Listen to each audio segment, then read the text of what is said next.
Thank you, Mr. Speaker. Mr. Speaker, I want to inform the House of my decision regarding the potential authorisation of water cannon for use by the police in England and Wales. As members of this House will remember, in the wake of the disturbances which took place in cities across England during the summer of 2011, the police reviewed the range of tactics and equipment available to them to manage public disorder.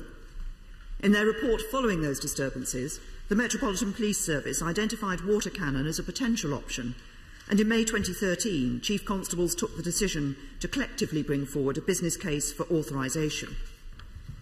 It was not until March 2014 that I received the formal request seeking authorisation for the Ziegler Wasserwerfer 9000 water cannon to be made available as a policing tactic on behalf of all forces in England and Wales, at which time I began the detailed consideration of whether to authorise.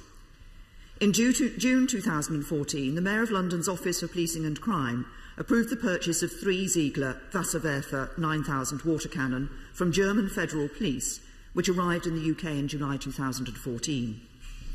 My decision relates specifically to the application submitted by Chief Constable David Shaw, the relevant national policing lead, in March 2014. It applies to all 43 forces in England and Wales, but it does not apply to Northern Ireland, where the use of water cannon is already authorised. Mr. Speaker, the decision on whether to authorise water cannon is a serious one. Water cannon without safeguards have the capacity to cause harm. It is a police tactic that has not been used in Great Britain previously, and there are those who argue that its introduction would change the face of British policing. As such, I have taken the utmost care to ensure that the testing and assessment on which a decision is made is as thorough and exhaustive as possible. Water cannon are classed as a less lethal system and technology for which there is an established authorisation process to gather the evidence necessary for a decision by the Secretary of State. It is the same process my predecessors have followed to authorise the use of less lethal weapons such as baton rounds and taser, and similar to that by which the Secretary of State for Northern Ireland approved water cannon for use by the Police Service of Northern Ireland.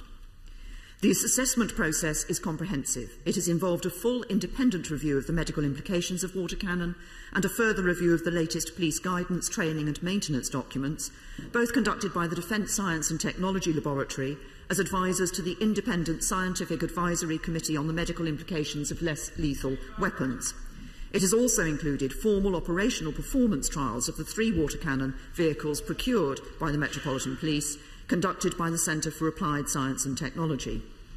I received the evidence from these reviews and the final assessment from the Scientific Advisory Committee on the Medical Implications of Less Lethal Weapons from the Surgeon General immediately before the general election.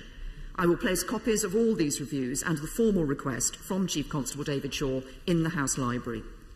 In addition to the scientific and medical assessment, I wrote to a number of senior serving and former Chief Constables in August last year in order to gain a better understanding of the operational context in which water cannon could be used.